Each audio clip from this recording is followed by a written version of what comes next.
Voilà, je vous vais proposer, c'est une petite vidéo qui va concerner juste la différence entre voilà, les calorimétries, puisqu'en fait, dans les calorimétries, on a deux cas de figure de calorimétrie. On a la calorimétrie physique et la calorimétrie thermodynamique.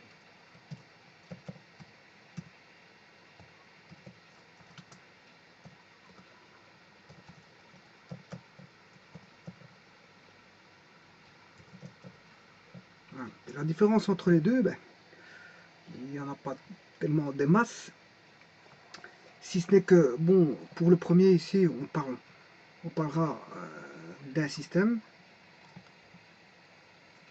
et l'autre aussi, on aura un système aussi. On aura un système. Pour les deux, on aura un système. Donc voilà, c'est basé sur le fait d'avoir un système.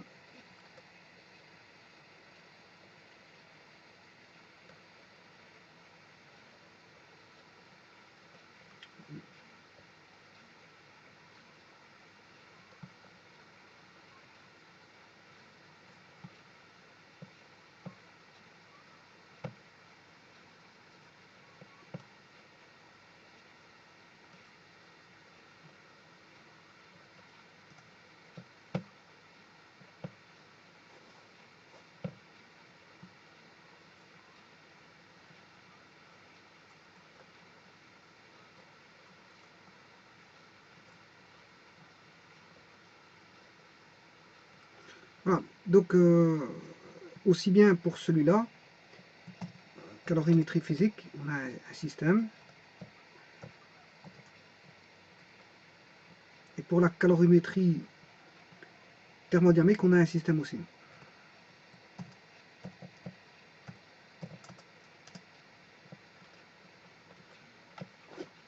Qui dit système dit milieu extérieur. Donc on aura un milieu extérieur aussi bien pour la calorimétrie physique que pour la calorimétrie thermodynamique.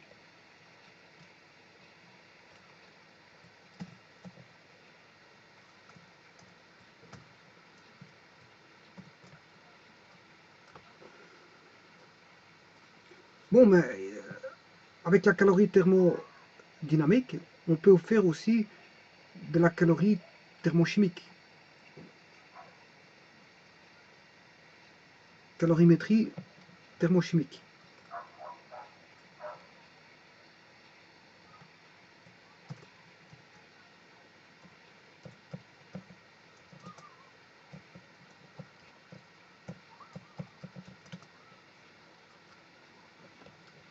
Alors, je vous rappelle que un système va échanger beaucoup de choses avec le milieu extérieur.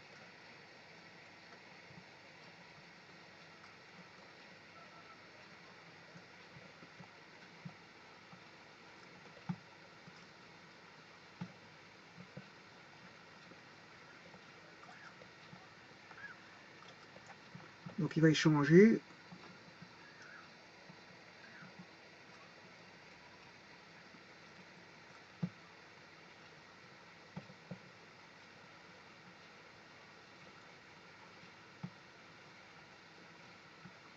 soit de l'énergie, du travail ou de la matière.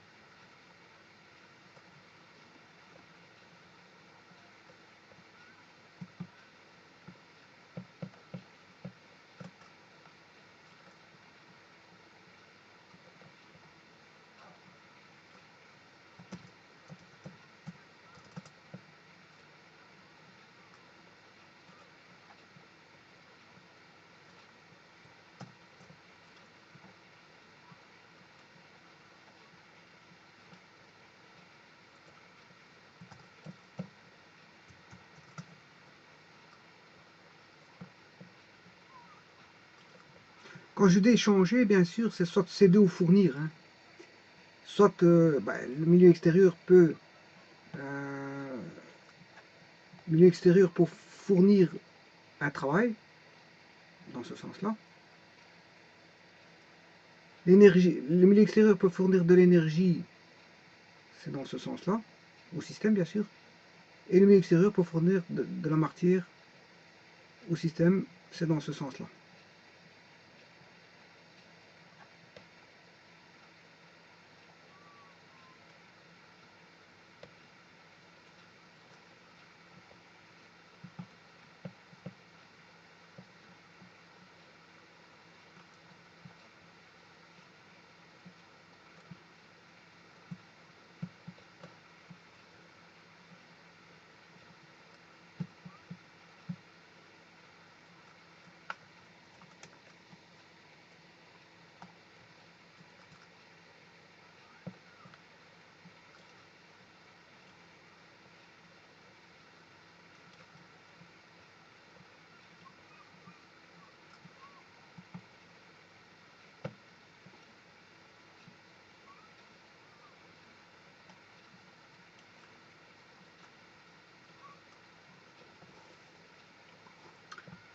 Voilà, donc je disais, donc mes barres sont faites. Ben, là, c'est le système qui fournit de l'énergie au milieu extérieur.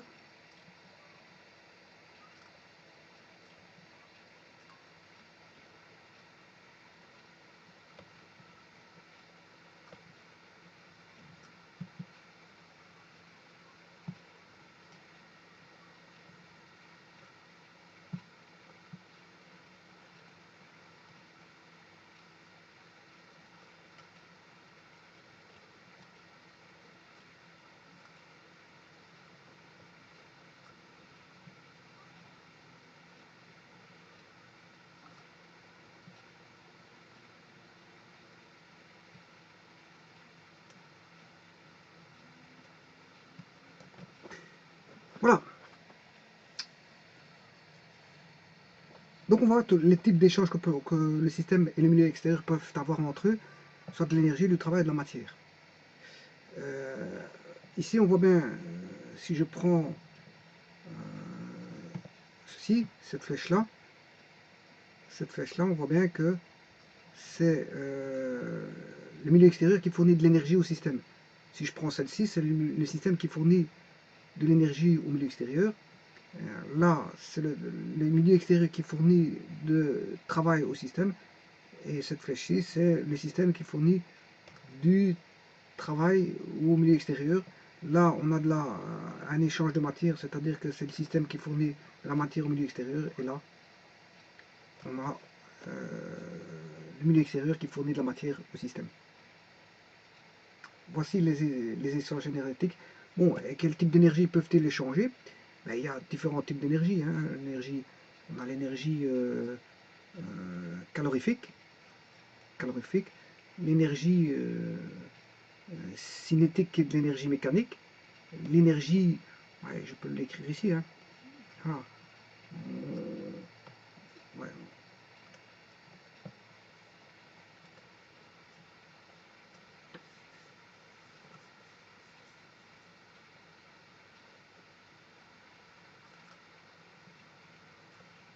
On a l'énergie cinétique qui est de l'énergie mécanique, hein. L'énergie potentielle qui est de l'énergie mécanique aussi.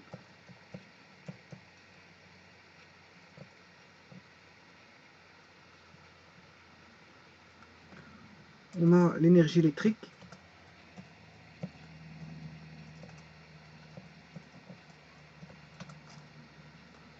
l'énergie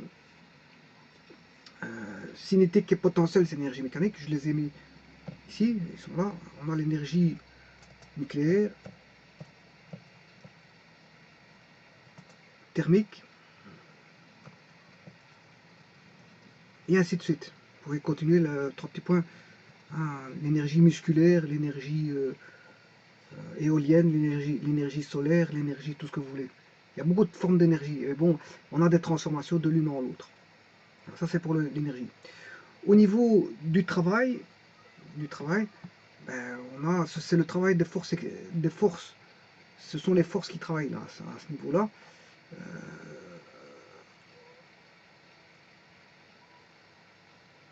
Bon, et la calorimétrie ne va pas s'occuper de n'importe quelle forme d'énergie. Elle va s'occuper de la forme d'énergie calorifique. Calorifique, uniquement. Donc la calorimétrie, ce sera uniquement de l'énergie thermique ou calorifique. Voilà, ça c'est la calorimétrie va s'occuper uniquement de ça. Donc, mais maintenant, tout dépend du domaine où vous allez être situé. Si vous êtes situé dans un domaine qui est la physique, vous allez utiliser la calorimétrie physique. Sinon, si vous êtes situé dans un domaine qui est la thermochimie ou la thermodynamique, mais vous allez utiliser voilà, la calorimétrie, le point de vue de la calorimétrie thermochimique ou thermodynamique.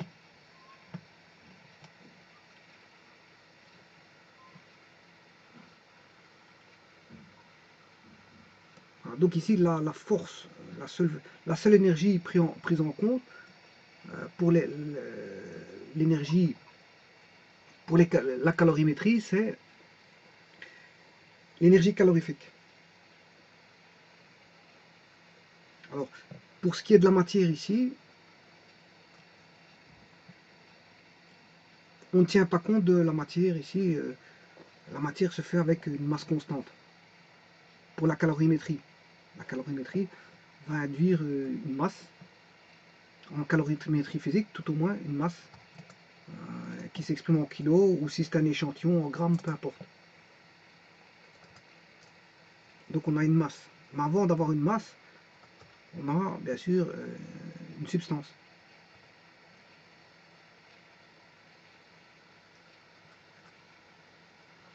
On a une substance avant tout.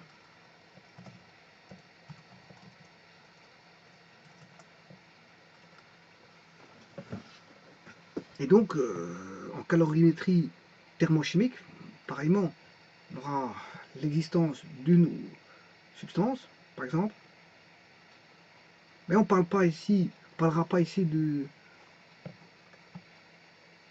masse, mais on va parler de nombre de moles.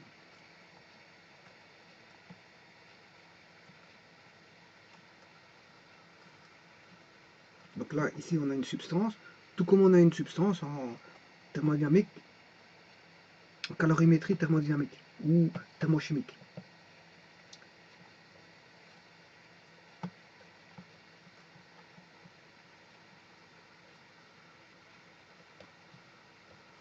Bon, mais quand je dis substance, bien sûr, c'est par rapport au système. Quand on a une masse, le paramètre sera la masse. Ça, c'est dans le système, bien sûr. Voilà, dans le système.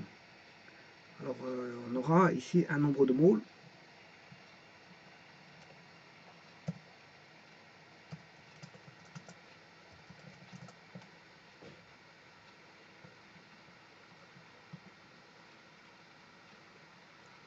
À la place de parler de masse, on parlera en termes de nombre de moles. Et on a toujours une substance.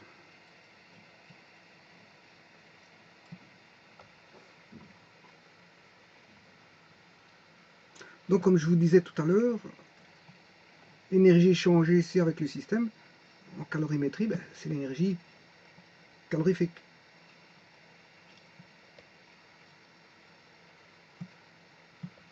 Voilà, c'est l'énergie calorifique. Et les paramètres, bon, c'est d'abord la substance, la masse pour la calorimétrie physique, et le nombre de moles et la substance pour la calorimétrie thermochimique ou thermodynamique.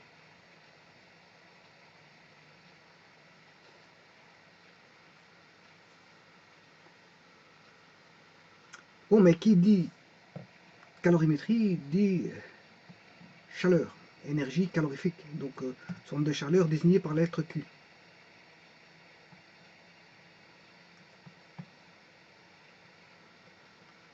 Qui est un paramètre du système. que ce soit en thermodynamique, en calorimétrie physique ou en calorimétrie thermodynamique ou thermochimique.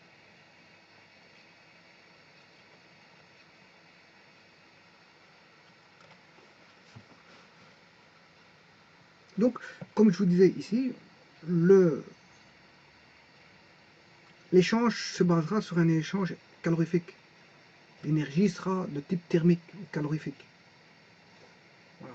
On n'aura que ce type d'énergie. Quid du travail? Le travail ne sera pas pris en compte ici, en calorimétrie. On ne tiendra compte que de la chaleur. Alors, je vous rappelle que dans un système, c'est un rappel, hein, ça n'a rien à voir avec ça ici, mais je vous rappelle que dans un système, bon, le travail c'est quoi? C'est le travail de force, des forces, le travail des forces. Par exemple, si je prends le poids, c'est la masse fois la gravitation, et son énergie, c'est l'énergie potentielle de gravitation. Donc, quand une force travaille, une force a la faculté de travailler grâce à l'énergie. Voilà, c'est grâce à une énergie qu'on fait travailler des forces. C'est grâce à cette énergie, c'est le travail. Voilà. Donc, par exemple, si je prends le travail de force de gravitation, l'énergie potentielle, qu'on appelle l'énergie potentielle, qui est l'énergie mécanique, qui est égale à M fois G fois H. Donc, ce point de vue ici, de notion de travail, de travaux, fait référence à la notion de force. Indirectement, se cache derrière cette notion-là, la notion de force. C'est-à-dire qu'on prend en compte les forces au travail d'une énergie. On prend en compte, je vous rappelle qu'ici je n'ai pas mis de flèche parce que le travail est un scalaire. Hein. Voilà, voilà. Et alors bon, si vous voulez exactement l'expression du travail des forces, c'est le travail, c'est les forces fois une variation de longueur. Fois une longueur, hein, je vais mettre une longueur, je ne vais pas mettre une variation. Ici, fois une longueur vectorielle. Hein. Voilà. Et là, on a affaire à un produit scalaire. Voilà. Un produit scalaire que je pourrais noter, bien sûr, avec un point. Ou un point avec un rond. Voilà.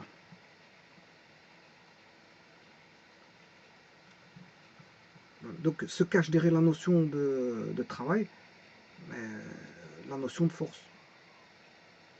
Grâce à ces travaux vont permettre d'effectuer un certain travail au travers de force, d'application de force. Et la notion de travail est liée par la force grâce à un déplacement d'une force. Par exemple, vous déplacez une armoire, vous appliquez une force sur l'armoire, vous allez appliquer une force à un point d'application de l'armoire. Et l'armoire, si elle se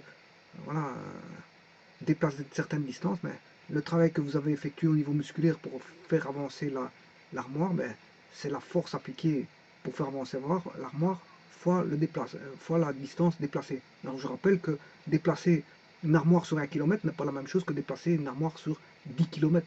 Vous allez voir le travail qu'il faut effectuer pour faire 10 km. C'est pas la même chose. Vous allez le ressentir. Maintenant, appliquer une force sur une grosse armoire ou une petite armoire, c'est pas la même chose. Si vous déplacez l'armoire sur 1 mètre et qu'il y a une armoire de 100 kg et l'autre de 200 kg, vous allez voir que le travail effectué sur la force sur l'armoire la plus grande, je veux dire, va constituer un travail plus important, puisque l'armoire nécessite une force d'application plus importante. Donc plus la force appliquée est grande et plus le travail à effectuer sera grand. Bon, mais alors je rappelle que le travail c'est une énergie qui est exprimée en joules. Ça peut exprimer, je veux dire, voilà, l'énergie qui est là en possession pour effectuer des forces, pour effectuer des travaux de force. Alors ici, j'avais mis tout à l'heure énergie. L'énergie se mesure en joules. Joule, on peut écrire tout ça tout bonnement grand J. Grand J, c'est le joule. Alors vous voyez que ici on a l'énergie en joules, et là on a les travaux en joules. Et que ici, la chaleur ça va se mesurer par une énergie qui est une énergie de type calorifique qui sera en joules.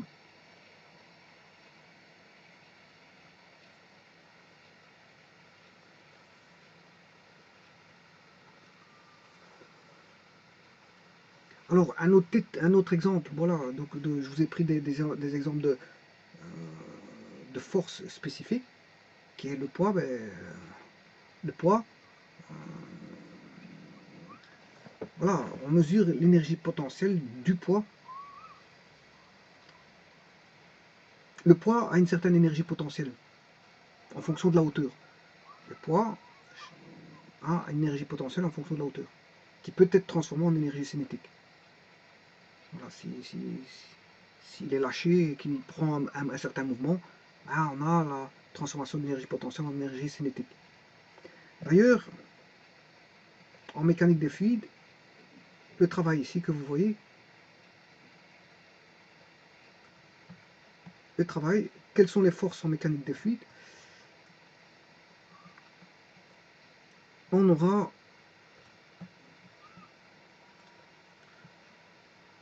le travail dû justement à la hauteur, du poids sur une hauteur, c'est ce qu'on appelle voilà, l'énergie altimétrique. À ça, on additionne l'énergie de pression. Et à ça, on additionne l'énergie cinétique pour avoir ce qu'on appelle la charge.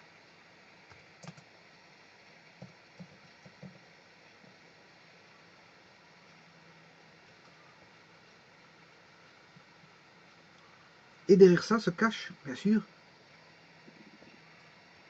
des énergies. Se cachent des énergies, hein, des énergies dues à des forces altimétriques. C'est dû au poids d'un liquide ou d'un fluide. L'énergie de pression, ben, c'est l'énergie due à la pression, comme son nom l'indique. Et l'énergie cinétique, c'est l'énergie due à la vitesse du fluide. Donc vous voyez que en mécanique des fluides, ben, il faut prendre en compte les différentes énergies. Voilà, et bien sûr, il y a des lois conservatives. Hein. Il y a des lois conservatives de l'énergie. C'est-à-dire, on a un point 1 et on a un point 2. Ben, à 2 points, l'énergie, toute cette énergie que je viens de vous mettre ici, altimétrique plus énergie potentielle plus énergie cinétique, est constante. Elle est constante. Donc on s'est trouvé, en connaissant les valeurs en 1.1 et certaines valeurs en 1.2, on peut connaître toutes les valeurs, on détermine aussi bien la situation initiale en 1 que la situation finale en 2. Donc vous voyez que les travaux, c'est en relation avec les travaux, quand je mets W, j'ai mis tout à l'heure W ici, mais ça a à voir avec voilà, les travaux, ceci, ça a à voir avec les travaux des forces qui sont appliquées. Il y a des forces qui sont appliquées, voilà, donc on a forcément des travaux. Et tous ces travaux, ben, on peut en faire le bilan de tous ces travaux pour trouver voilà, le travail général, comme on peut trouver le bilan des énergies, avoir l'énergie totale, le travail total, et au niveau des matières, on peut avoir voilà, l'échange de matière, l'énergie finale, enfin la matière finale qu'on a en possession. Bon, la matière, on n'étudie pas ça ici en calorimétrie, puisqu'en fait la matière ici elle est constante. Vous avez une masse d'un certain nombre de kilos, ben, c'est sur ça qu'on va étudier la chaleur. Ici, je vais enlever la matière parce que c'est quand la matière, il y a un échange de matière. Mais l'échange de matière, c'est dans les réactions chimiques avec Lavoisier. Voilà, donc en fait ici, en calorimétrie, on ne tient pas compte voilà, de l'échange de matière. Donc on ne tiendra pas compte de ceci. Oui, un autre cas de figure qui me vient à l'esprit avec le travail W, c'est les forces dues à les forces de pression. Je peux écrire que le travail, c'est une force fois un déplacement.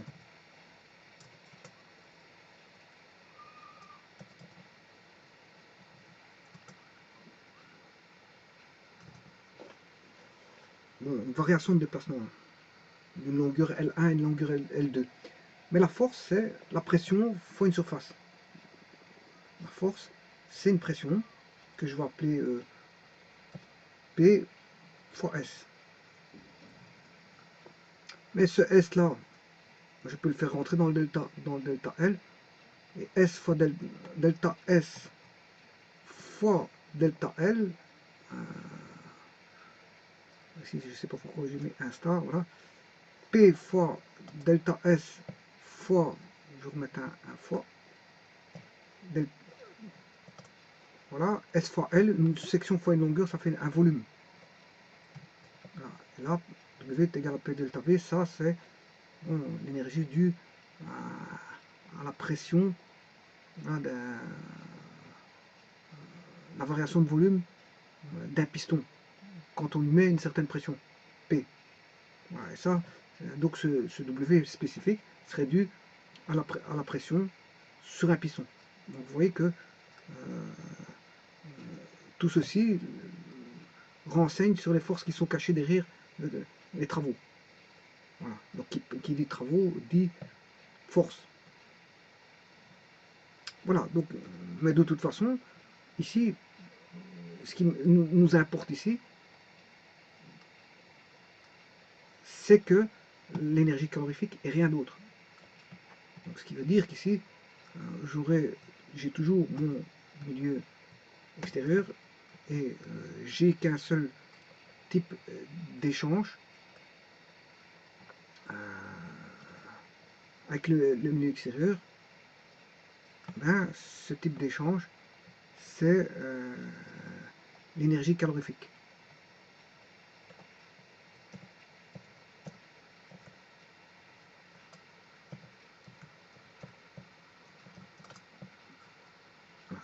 La seule énergie qui est prise en compte ici dans les échanges sont les énergies calorifiques.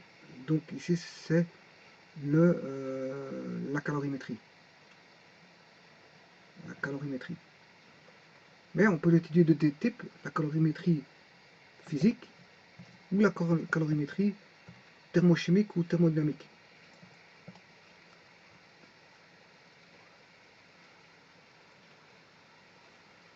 Alors, un système qui pourrait évaluer la chaleur, c'est le calorimètre. Le calorimètre permet de mesurer la chaleur. Le calorimètre permet de faire des mesures de chaleur. Aussi bien pour la calorimétrie physique, aussi bien pour celui-là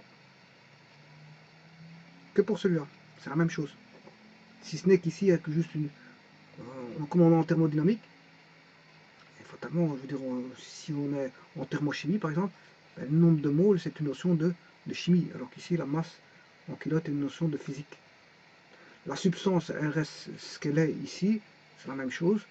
Et la substance, elle reste ce qu'elle est ici, c'est la même chose. Il n'y a rien qui change. La substance, là, c'est la même. Qu'on soit en calorimétrie physique ou en calorimétrie thermochimique ou thermodynamique, c'est la même chose.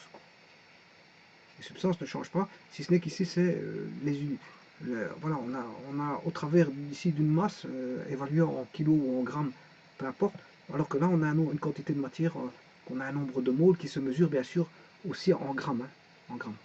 Et la chaleur ici est tout à fait la même, puisqu'il s'agit de la chaleur mesurée en joules. Voilà. Alors, comment s'effectue la variation de chaleur?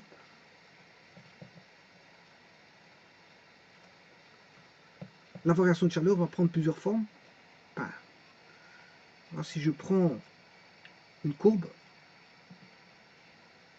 comme ceci, avec la température ici,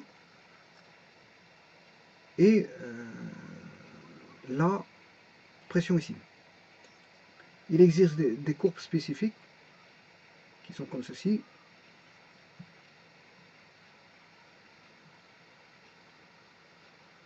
Voilà, en gros, je ne sais pas Ah, je vais effacer ceci.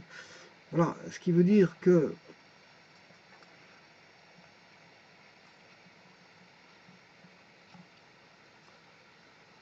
les états de la matière sont de trois types.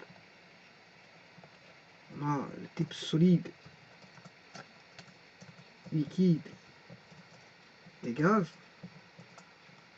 et qu'on peut faire des transformations pour passer de l'un à l'autre.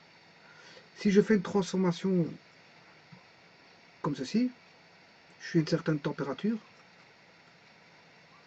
voilà, on est en ce point-là, donc j'ai une pression P1, T1, à une température, à une pression donnée, une température T1. Voilà. Voilà un couple qui définit l'état d'une matière bien spécifique. Ici, il est solide. Si on élève la température, en gardant la pression constante, je passe à l'état liquide. Et de l'état liquide, si vous augmentez la température, voilà, vous avez l'état gazeux. Donc là, on vient de faire une transformation, ce qu'on appelle à pression constante, c'est-à-dire isobare. Parce qu'on aurait pu passer par exemple de l'état gazeux à l'état liquide, comme ceci, en élevant la pression à température constante. Voilà. Là, on est à l'état gazeux du composé, et on se retrouve bien sûr à l'état liquide. Alors là, vous voyez qu'il y a un point spécifique qu'on appelle le point triple. Le point triple, c'est un point qui est, c'est pas le même T que celui-ci, je vais l'appeler T degré ici pour les distinguer. Le point triple ici, c'est un point qui est aussi bien solide, liquide que gaz. Voilà. C'est-à-dire que si vous êtes ici, vous effectuez une transformation isobare, ben, vous passez directement de solide à gaz. Attention que cette transformation ici, c'est une transformation à température constante, c'est une transformation isotherme. Donc là, quand vous circulez sur voilà, des parallèles à T, c'est des transformations isobares. Tout ça, ce sont des transformations isobares. Voilà. Maintenant, si vous faites ceci, c'est des transformations à température constante, isotherme. Donc on se retrouve avec des isobars et des isothermes ici. Voilà, avec le solide. Voilà. Donc, si vous élevez la température, si on élève la température d'un corps, la chaleur va s'élever.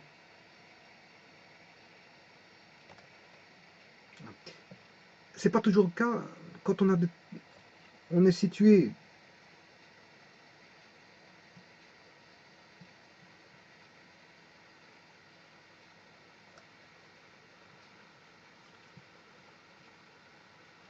c'est vrai, c'est toujours vrai, mais pas sauf quand il y a changement d'état. Je vais effectuer un changement d'état. On a toujours notre courbe ici. Comme ceci. Et comme ceci. En gros, vous faites un changement d'état ici en ce point-là. Là, je fais une transformation isobare.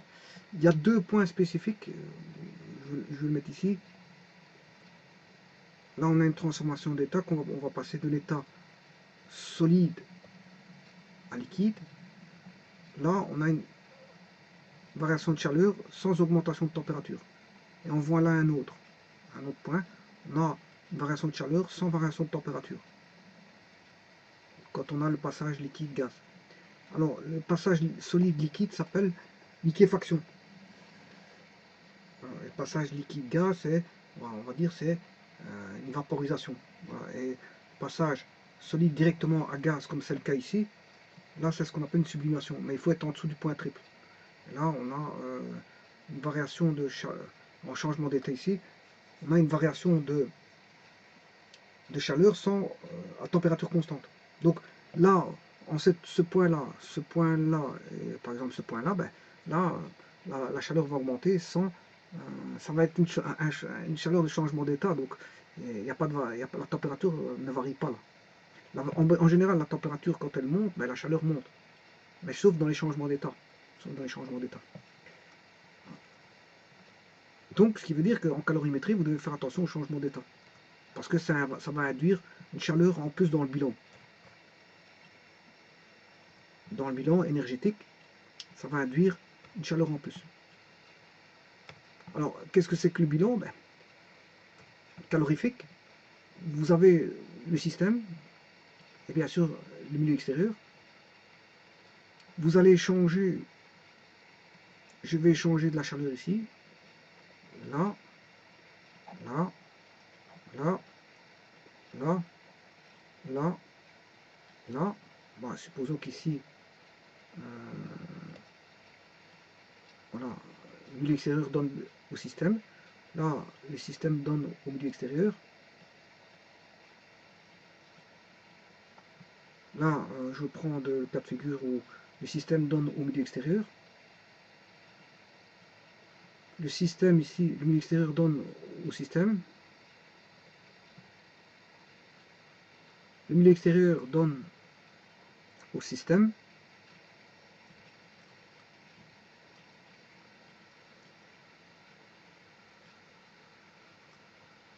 Le système donne au milieu extérieur.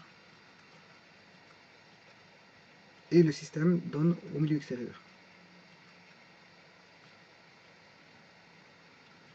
Voilà. Donc, ce qui veut dire qu'ici, j'ai plusieurs échanges énergétiques.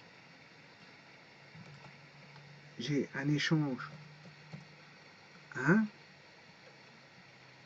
Je vais avoir un deuxième échange ici. Échange 2. Je vais avoir un échange ici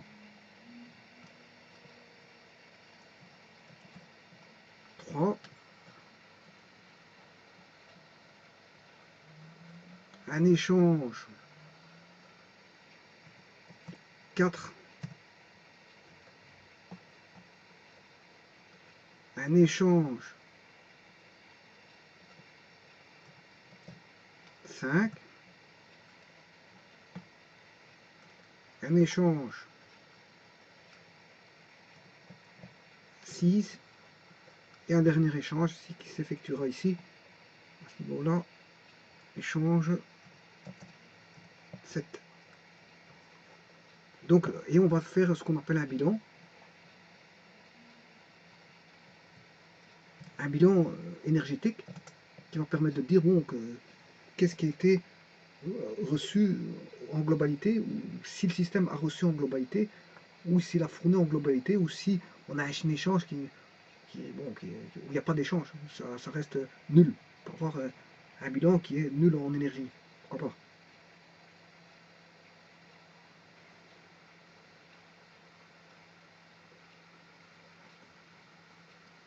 Et le bilan, bon, c'est de faire tout ce qui est la somme des énergies reçues par les systèmes et la somme des énergies fournies par le système, et bien sûr d'en faire la différence. Et vous aurez, voilà, et de savoir si en globalité le système a reçu ou a fourni de l'énergie sous forme calorifique. Parce que je vous rappelle qu'ici, on est sur base d'énergie calorifique. Uniquement sur base d'énergie calorifique et rien d'autre. On a omis toutes les autres énergies pour n'étudier qu'une seule forme d'énergie, qui est l'énergie calorifique ici. Bon, donc ce qui veut dire, d'après ce que je vous ai dit tout à l'heure, c'est que, en gros, s'il n'y a pas de changement d'état, si la température augmente, donc on n'est pas en changement d'état, la chaleur augmente. Ce qui veut dire qu'il faut prendre en compte ici un paramètre dans le système, c'est la température.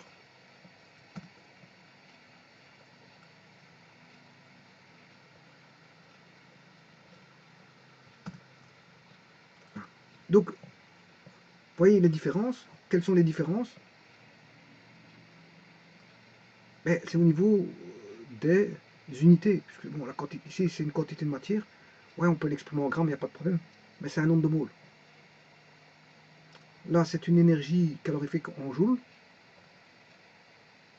On a une énergie calorifique en joules ici.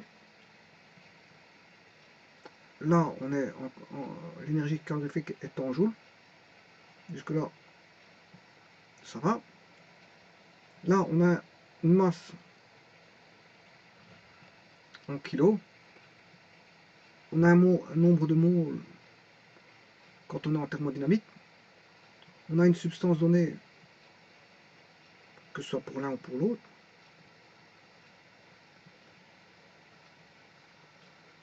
Et on a une température qui n'est pas dans la même unité pour l'un ou pour l'autre. Dans ce système-ci, l'unité sera le degré Celsius ou centigrade.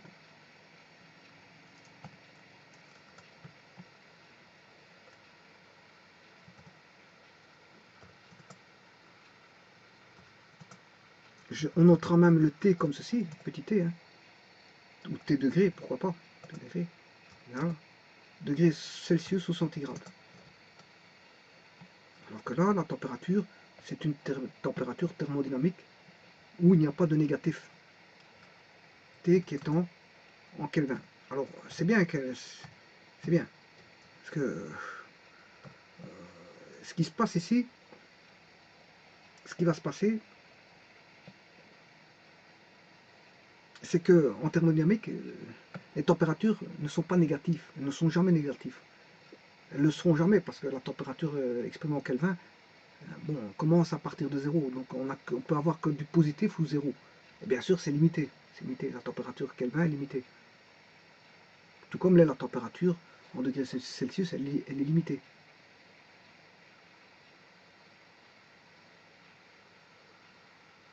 Voilà. Donc déjà, on est limité au niveau inférieur pour le Kelvin à 0. Alors que pour la température en degrés Celsius, on est limité à moins 273,15 ou 0,16. Voilà. Donc, ceci,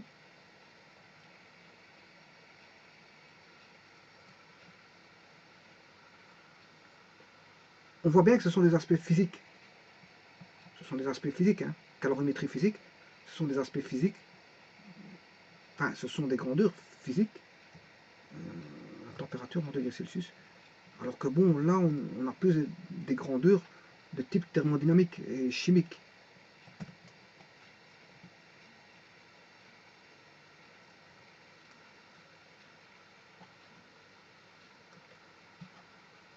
Maintenant que vous allez faire des calculs, est-ce qu'il y a des grandes différences? Ben, la seule différence qu'il va y avoir, c'est au niveau des conventions. Donc c'est fortement conventionné. L'étude de la calorimétrie est conventionnée par des signes.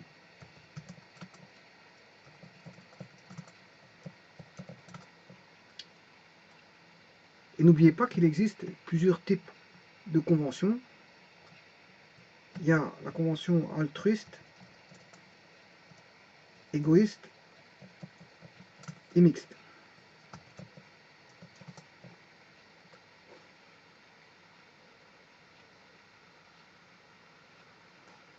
Donc c'est fortement conventionné. Et tout va dépendre justement de ces conventions. Alors, tout dépend du type de convention qui va être adopté. Mais sinon, quand vous allez calculer au niveau de la thermodynamique, qu'elle soit physique ou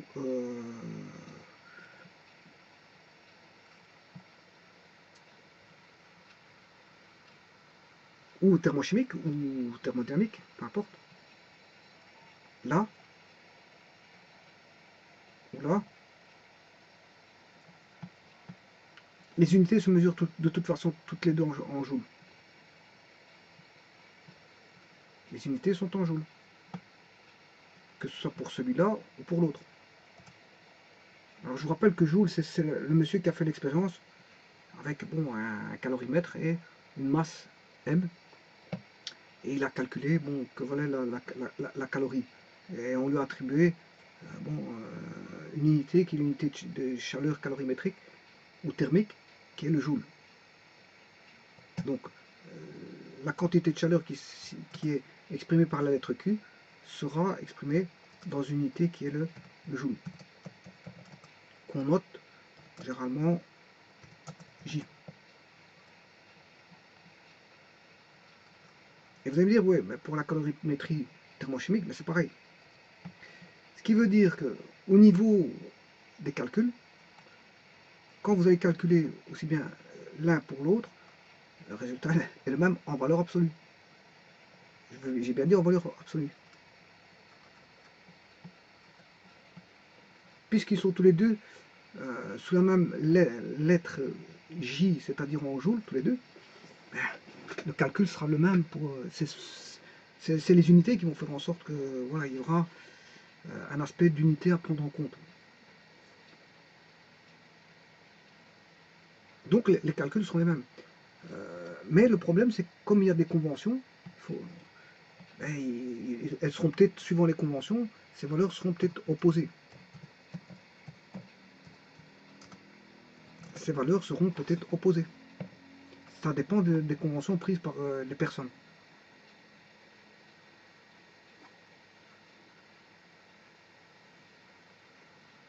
Alors, je dirais même plus, c'est de quand on ne mesure pas exactement un Q, mais un delta Q. C'est un delta Q qu'on mesure. Donc, puisque la thermodynamique se base sur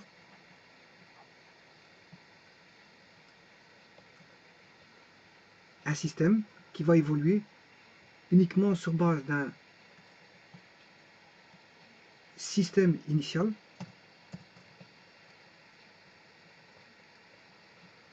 et d'un système final.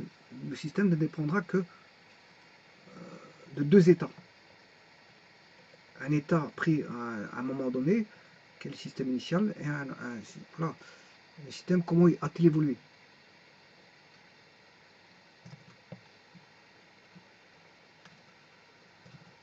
Comment a évolué ce système? Donc on aura un système, on aura une situation initiale et une situation finale. Donc, ce qui veut dire qu'en situation initiale, on aura quoi? On aura un Q initial. Q initial, c'est-à-dire une chaleur initiale de départ. On aura quoi? Ben, on aura une masse initiale. En kilos, par exemple.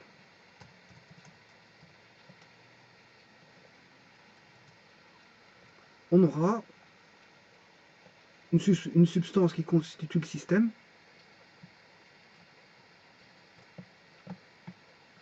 On aura une substance.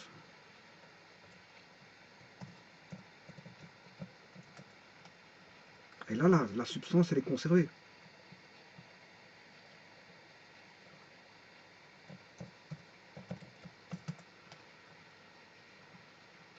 Là, on aura un nombre de moles initial.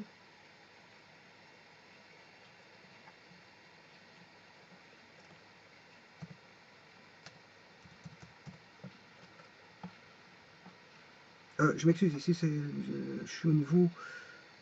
oui, je suis en calorimétrie physique ici. Hein. Je suis en calorimétrie. Il faut prendre l'un ou l'autre. Il ne faut pas prendre les deux et faire un mélange, je m'excuse. Donc je suis en calorimétrie physique. Je prends le point de vue de la calorimétrie physique. Voilà. J'aurai une chaleur initiale, là une chaleur finale.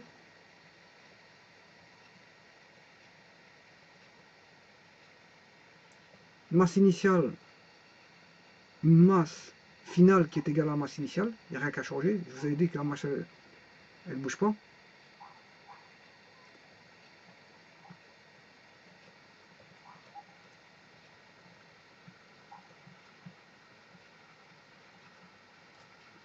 Masse finale qui est égale à la masse initiale.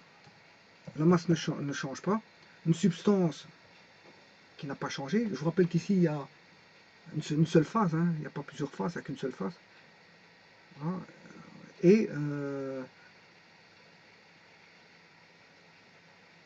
voilà. Donc on a une chaleur initiale, une masse initiale, une substance initiale, donc une substance finale qui est égale à la substance initiale, rien qu'à changer au niveau de la substance, ni au niveau de la masse, ni au niveau de la chaleur. Et bien sûr, on n'en mettra pas la température. La température, on aura une température initiale et une température finale. Et donc on aura une évolution, bien sûr, de la situation finale moins la situation initiale. Pour faire un bilan, mais vous devez faire la température finale moins la température initiale. Ça sera mesuré par un delta T. C'est voilà, le bilan de température. La masse ne change pas. La masse, elle reste initiale ou finale, c'est la même chose. On aura la substance qui n'a pas changé. Voilà. Et la chaleur est dépendante de la température, comme je vous ai dit tout à l'heure. Elle serait indépendante de la température en changement d'état. Mais Q, on aura Q delta Q, qui est Q final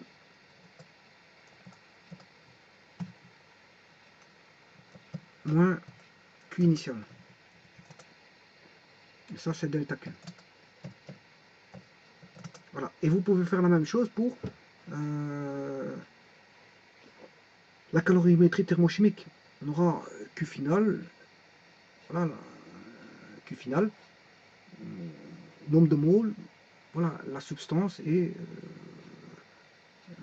la chaleur finale. Bon. Alors,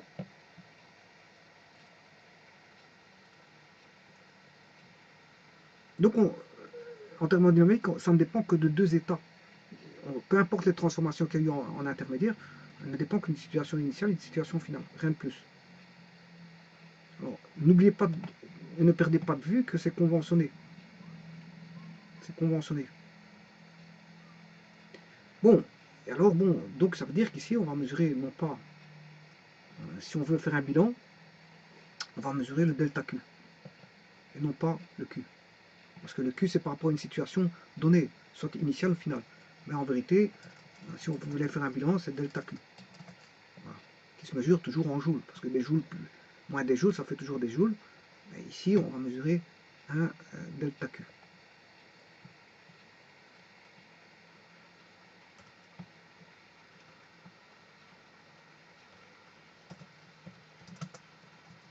Voilà.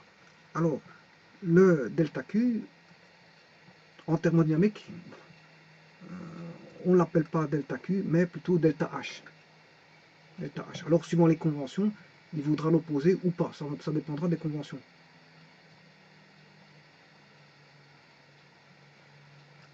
Égal est égal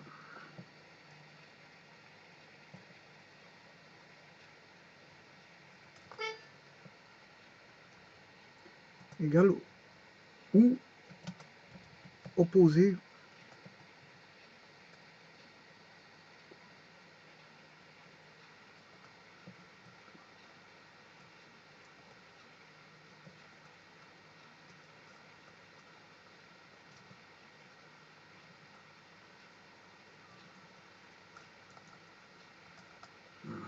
égal ou opposé au delta H.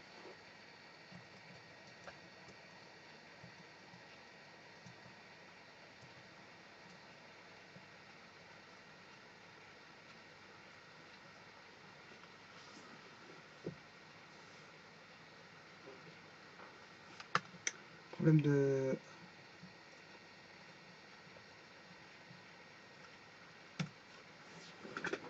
Donc, je disais que là, on va plutôt, à la place de mesurer un delta Q, oula, il est en mode de pureté.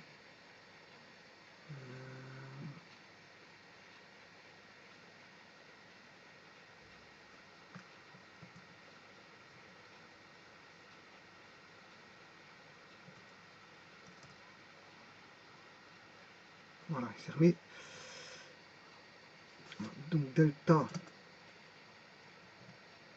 Q sera égal ou opposé à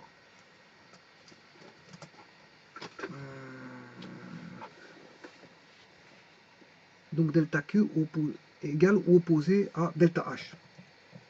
Delta H qui est l'enthalpie. Suivant la convention de signe, bien sûr. Voilà, on aura delta Q qui sera opposé ou pas. Ça dépend de la convention de signe justement prise par ceux qui se sont... Je vous ai dit, c'est fortement conventionné. C'est fortement conventionné, je vous l'avais dit ici. Voilà, maintenant, il faut le savoir, c'est qu'en thermodynamique, c'est fortement conventionné. Donc là, on parlera plus de delta Q, mais plutôt de delta H qui sera soit égal ou opposé suivant la convention adoptée. Bon, maintenant, quel est le lien qui existe entre... On a dit que quand la température monte, quand la température, supposons qu'on soit en calorimétrie physique, elle monte, et si j'étais en calorimétrie thermochimique, voilà, si elle monte, oui, je vous rappelle que 1 degré Celsius, ça fait 1 Kelvin. 1 degré Celsius est égal à 1 Kelvin. C'est pas parce que les échelles sont décalées l'une par rapport à l'autre que, voilà, elles sont peut-être décalées, c'est pas un problème ça. Le décalage, c'est pas un problème. Il y en a qui commencent ici en 0, voilà, là on est en moins 273. Voilà, moins 273 en degrés Celsius, bien sûr. On arrivera ici en 0. Non, qu'est-ce que je raconte comme bêtise, 0 Kelvin, ouais, donc ici, on prend le 0 ici. 0 ici, en moins 273, pour rendre tout positif. Voilà, donc je vais créer mon 0 ici. Mon 0, il est là. Il est ici le 0. Il constitue moins 273. Et là, tout est positif. Et les températures ici, elles sont toutes positives. Toutes. Alors que bon, en Celsius, on a, par rapport au 0, bien sûr, le 0 correspond à 273 degrés.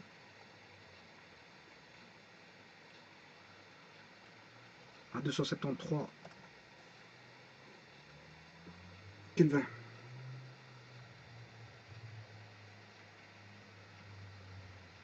Donc si on veut 100 degrés Celsius, ben on fait 273 plus 100, ce qui fait 373 Kelvin. Alors ça c'est l'échelle Kelvin, thermodynamique. On a des valeurs positives, heureusement, pour ne pas, justement au niveau des conventions, commencer à tout mélanger, les signes de température avec les signes des conventions des enthalpies, par exemple. Voilà, donc pour éviter tout un amalgame de signes, ben, on définit une température où on se décharge du signe pour les kelvins. Par contre, ici, on adopte qu'on puisse avoir aussi bien des négatifs que des positifs. Mais c'est pas parce qu'il y a un décalage ici que pour 1 degré, voilà, 1 degré, c'est 1 degré, hein, que ce soit 1 degré Celsius ou 1 degré Kelvin. Bon, 1 degré Celsius vaut 1 degré Kelvin. C'est pas parce qu'il y a un décalage que c'est... Voilà. Alors je vous ai dit que quand la température montait, ben, quand la température monte, soit en degrés Celsius ou en Kelvin, ben, la chaleur en joule, delta Q, enfin la chaleur Q va augmenter. Voilà. Et l'enthalpie, si j'étais en thermodynamique, ben, voilà, elle va évoluer ici aussi. Alors, il faut faire attention justement, hein, parce que les conventions, je vais voir tout ça. J'ai dit que quand la température augmente, la chaleur augmente. Oui, quand on n'est pas en changement d'état, bien sûr. Et si ça dépend d'une situation initiale et d'une situation finale, ben, vous avez ici, là, on a le delta T et le delta Q.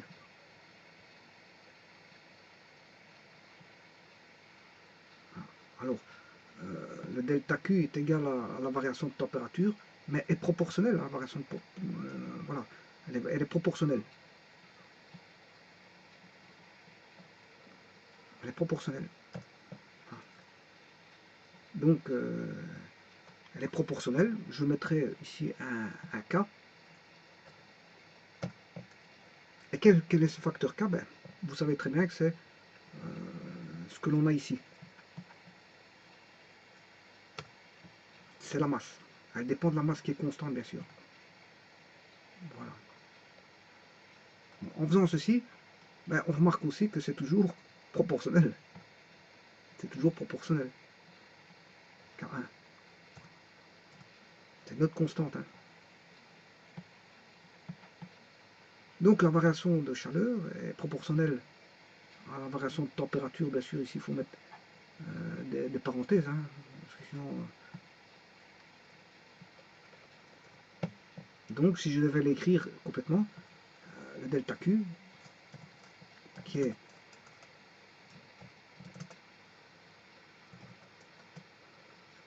égal à Q final, c'est toujours le final moins l'initial hein, en thermodynamique, moins Q initial, est égal à voilà, K1 fois la masse fois la variation de température delta T qui est TF moins TI initial. Alors, vous voyez qu'il y a toujours cette constante K1 qui est là. Eh bien, cette constante K1 qui est ici, ben, c'est tout bonnement la substance que vous dépendante d'un facteur K qui est fonction de la substance. Les fonctions de la substance. Voilà. Et là, maintenant, on a le delta Q qui est égal à QF moins QIN, qui est fonction d'un coefficient fonction de la substance, multiplié par la masse, multiplié par la température finale moins la température initiale. Et donc ici, qu'est-ce qu'on peut entrevoir? Que lorsqu'on a la température, une variation de température qui augmente, la chaleur augmente. Quand est-ce qu'on aura ça? C'est quand TF moins TI, T initial, est positif. C'est-à-dire quand TF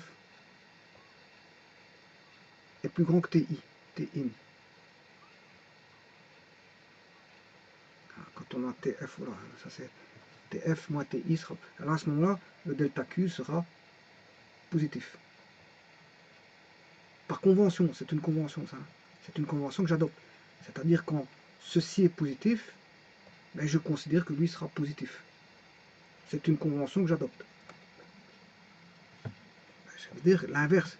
Si ceci est négatif, ça veut dire que delta Q est négatif. Donc ça suit, quand on a une variation positive de température, on a une variation de chaleur positive. Comme ça, bon, on n'a pas, je veux dire, dans cet esprit-là, au niveau de la calorimétrie physique, on s'y perd pas. On s'y perd pas. Avec tous les, voilà, le Kelvin, on le rend positif, c'est pour la calorimétrie thermochimique, c'est magnifique. Ça n'a plus de négatif. Avec toutes ces conventions qui trimballent à droite à gauche, on risque de s'y perdre. Mais la calorimétrie arrange déjà le niveau voilà, des températures Kelvin pour la rendre positive. Maintenant, pour les températures, la calorimétrie physique, là, il y a une température négative, mais on essaie d'arranger les bidons. C'est-à-dire que bon, on se dit que quand on a une variation de température positive, ben, la variation de chaleur sera positive, pointe à la ligne, pointe à la ligne, pointe à la ligne. Bon. Donc, en d'autres termes, on définira, quand la variation de température monte, on dira qu'on a, un système qui est, attention que je ne dise pas de bêtises, si elle monte, elle est exothermique. Quand on a une variation de chaleur positive, c'est exothermique.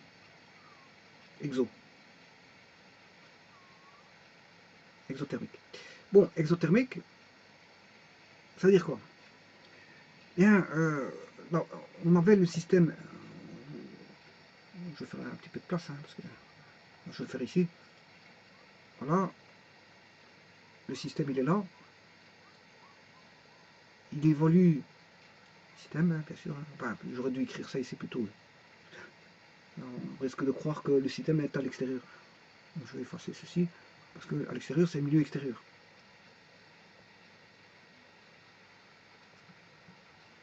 Donc j'ai le milieu extérieur ici. Voilà. J'ai mon système ici. C'est le même système. Simplement, il évolue d'un état initial à un état final. C'est juste le même système. Hein. Qu'est-ce qui n'évolue pas? La masse ne va pas évoluer, la substance ne va pas évoluer. Ce qui va évoluer, c'est la température. On va passer d'une température T initiale à une température finale. Donc on aura un bilan qui sera variation de température TF moins TI. Là, on aura un Q initial et là, un Q final. Et on aura un bilan de chaleur qui sera Q initial moins Q final moins Q initial. C'est toujours l'état final moins l'état initial. Voilà, la masse ne changeant pas et la fonction dépendant de la substance, enfin le coefficient dépendant de la substance qui est ici ne change pas. Donc ça reste constant. Ça reste constant. Bon, maintenant, si la température monte ici, en finale, oui, c'est qu'on a réchauffé. On a réchauffé. On a réchauffé. On a dû apporter de la chaleur de l'extérieur. Voilà, c'est ce que ça veut dire. Donc quand on ramène un corps chauffant pour augmenter voilà, l'énergie du système a augmenté, puisqu'il est passé, la température est passée de Tin à TF, TF a augmenté, mais QF a augmenté. Si on n'est pas en changement d'état, la température, la chaleur est dépendante de la température quand on n'est pas en changement d'état. Et donc, comme la température ici a augmenté, on est passé de T initial à T final, ça veut dire que le système a absorbé de l'énergie du milieu extérieur.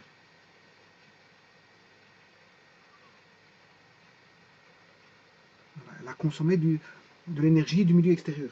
Donc à ce moment-là, si elle consomme de l'énergie, mais le delta Q, delta F est positif.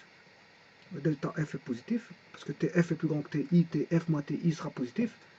Et donc le delta Q, par convention, on va dire qu'il sera positif quand le delta T est positif. Comme ça, on n'aura pas de signe opposé. Et quand on a un delta Q positif, ben, la réaction, enfin, le système est exothermique, c'est-à-dire que exothermique, le système a pris de l'énergie du système, enfin du milieu extérieur. Le système a pris de l'énergie, donc le milieu extérieur a fourni de l'énergie au système. Le milieu extérieur a fourni, donc on peut dire deux choses. Le milieu extérieur a fourni de l'énergie au système. Voilà. Maintenant, voyons, entrevoyons l'opposé. Là, si c'est négatif,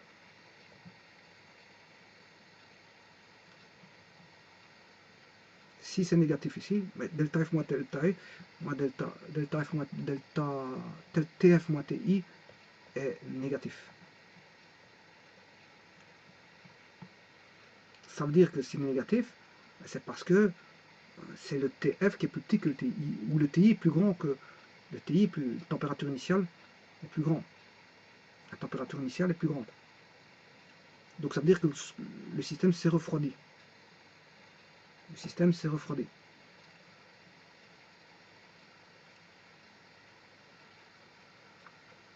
Et là, bon, bien sûr, tout va changer au niveau de la convention. Si le delta T est négatif, ben, le delta Q, conventionnellement, est pris quand le delta T est négatif, mais le delta sera négatif. On ne sera plus en exothermique, mais en endothermique. On sera en système endothermique. Endothermique, bon, avec une convention qui dit que ceci, le delta est négatif. Voilà. Delta Q négatif, on est en convention endo. Ça veut dire que là, le système a reçu du milieu extérieur de l'énergie. Ça veut dire que le système s'est refroidi. Le système ici, voilà, comme il a fourni de l'énergie au milieu extérieur, ça veut dire qu'il s'est refroidi. Voilà. Donc le système s'est refroidi. Et donc quand le système se refroidit,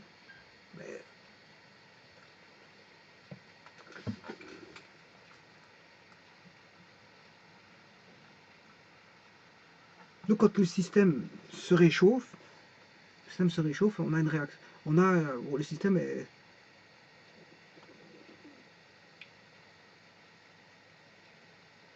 Le système se réchauffe parce qu'il a pris de l'énergie du milieu extérieur. Le milieu extérieur a fourni de l'énergie au système. Ben, on a, voilà, quand delta Q est positif, ben, c'est exothermique. Mais quand delta Q est négatif, c'est endothermique, c'est-à-dire que le système qui fournit de l'énergie au milieu extérieur. Donc dans ce cas-ci, je dois effacer la flèche ici. Voilà, quand c'est en dos, on a ceci.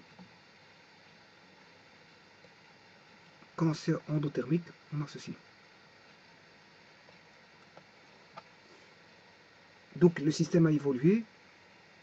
Bien sûr, normalement, je devrais prendre même, c'est même pas d'ici, c'est un bilan, hein, voilà, entre l'état initial et l'état final, c'est un bilan des deux systèmes. Je ne dois pas le prendre d'ici normalement, mais bon, c'est un bilan des deux. C'est un bilan entre le système initial et le système à l'état final. Bon, c'est un bilan. C'est là qui me fait dire, parce que quand je dessine comme ceci, c'est pour vous dire que en globalité, au niveau du bilan, voilà, on fait une différence quand même. Quand on fait une différence, c'est pour faire le bilan. C'est le système à l'état initial, et puis à l'état final, quand on a le système à l'état final et à l'état initial, on fait la différence pour avoir le bilan, et en ayant le bilan, on sait voir si bon, l'échange est plutôt favorable au milieu extérieur, c'est-à-dire qu'on a donné de l'énergie au milieu extérieur au niveau calorifique, ou si c'est le système qui est favorisé au niveau calorifique. Si c'est une perte d'énergie par rapport au système, donc c'est le milieu extérieur qui est favorisé puisqu'il a reçu de l'énergie du système, et donc là on a affaire à voilà, un bilan qui est endothermique. Un bilan qui est endothermique. Donc bilan endothermique, ça veut dire delta, variation négative, et donc variation négative de température, donc variation négative de chaleur. Voilà, on a un bilan de chaleur qui est endothermique, contrairement à une variation de température qui provoquerait l'augmentation du système, l'augmentation de chaleur du système, et qui fera en sorte que bon, le delta Q serait positif. Et donc le delta Q est positif, ben, ça veut dire qu'on a un bilan de chaleur qui est exothermique. Voilà. Ceci termine donc cette vidéo qui stipule tout simplement. Bon, maintenant, à la différence, si vous jouez avec la calorimétrie thermochimique, ben, on aura une masse ici qui sera pas une masse en kilos, nombre, elle sera donnée en nombre de moles. Nombre de moles. Voilà. Là, c'est une variation de température en Kelvin. Et pour les coefficients, je ferai une vidéo pour vous expliquer voilà, qu'est-ce que c'est que ce coefficient-là, qui est fonction de la substance. Et là, si vous êtes en thermodynamique, mais, vous allez adopter une convention par rapport à delta H. Que vaudra-t-il par rapport à delta Q? Alors bon, vous pouvez dire par exemple que ben, on va adopter comme convention la convention opposée à celle de la chaleur. Alors, on peut adopter une convention opposée à celle de la chaleur pour la calorimétrie thermochimique. C'est-à-dire que si delta Q est positif, ça signifie que c'est exothermique, mais là on aura une valeur négative. Donc exothermique pour la thermochimie, ce sera négatif. Et si vous avez une valeur voilà, endothermique, comment on appelle ça en calorimétrie physique, ben, ce sera négatif pour la calorimétrie physique, mais ce sera positif pour la calorimétrie thermochimique. Voilà. J'aborderai une vidéo qui va consacrer, je veux dire, le fait de voilà, de l'étude de cette constante là qui est fonction de la substance. Voilà, je vous remercie.